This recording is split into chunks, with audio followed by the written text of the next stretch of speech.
How's it going, everybody? Hope all is well. I didn't see a lot of videos online talking about the Kifaru Supertarp and how to set it up and everything like that. I think Kifaru did put out a video on how to set it up, but it was just the basic version without the Annex on or the stove or anything like that. So I'm just going to do a really quick review. I'm not going to go into too much on how to set it up or setting up the stove. That just takes a little bit of practice. So what you do in setting it up, you stake down this corner here. Get this to focus here. There we go. You stake down this corner here and that one down there, these back two corners. Then you put your trekking pole, your center one, in the middle here, and you put that into the rubber grommet that accepts it up there, if you can see that. And you stake out this first line, this one here. So that's your third stake that you put in. And then from there, you do the this bottom right corner and bottom left corner. It's actually that one back there. And then you do the sides, and then you do your, I forget what you call them, your guy lines. You do those last, and that's just the regular tarp.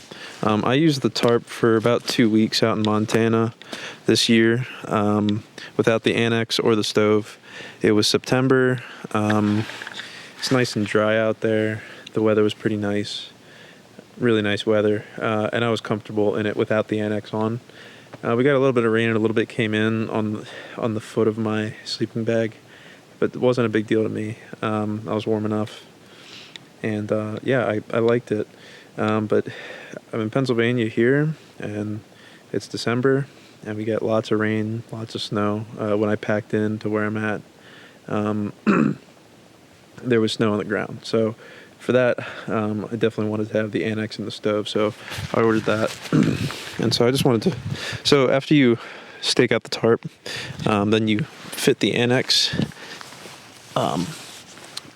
into the same grommet as the tarp itself up there, and then it just ties down into your stakes on both sides, and then you stake it out.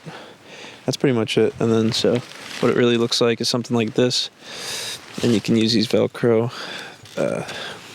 strips to close it up. I haven't been able to get the bottom to close up really, just the way I've been pitching it. I really just close like the top few, and that's okay. It lets a little bit of airflow through. So then this is what it looks like on the inside. Pretty nice amount of space, especially for, especially given the fact the stove weighs like a pound. This is the large cylindrical stove. I think it weighs like a pound and 6 ounces. And then I don't know what the rest of the tarp weighs. It's probably no more than a pound or two. You know, something like that. So for 3 pounds, you get something like this, which, you know, is pretty light, and you can have a heat source, which is pretty incredible if you ask me. So, so yeah, that's that. I use Tyvek as a ground cloth. I bring another tarp with me, just to put some extra stuff under, put firewood under. This is what the Tyvek sheet looks like. It's very loud stuff. But yeah, you can buy that at Home Depot, it looks like, or you can buy it at other places. Or if you just Google online like Tyvek ground cloth, they'll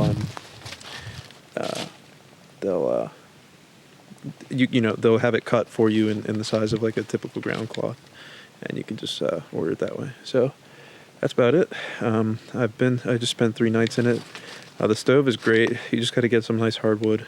You know, it's not going to burn pine the greatest. You really want to make sure that you get, if there's snow, you want to get standing dead wood, is the advice I follow. If you are able to find some standing dead wood, then you can, something like oak is what I had, and it burnt great. It was really nice and hot. You'll run into a little bit of condensation on the inside near the, like it'll get real hot in the back, and that'll heat up things up and bring condensation to the back a little bit at night. That's tough to avoid, but you're still going to be warmer than if you didn't have the tarp in there. There goes my Tyvek. Or if you didn't have the stove in there, it'd still be warmer for sure with that running than if you didn't. And the stove will probably run about, they say 30 to 40 minutes, and I think that's accurate. It's really just to warm yourself up in the morning, and if you're wet and cold when you come back to the tent at night, gives you a way to warm up quick. And then, but you got to rely on a nice warm bag to keep yourself warm overnight. So that's it.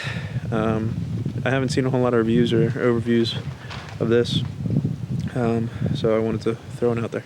Take care. Have a great one. Bye.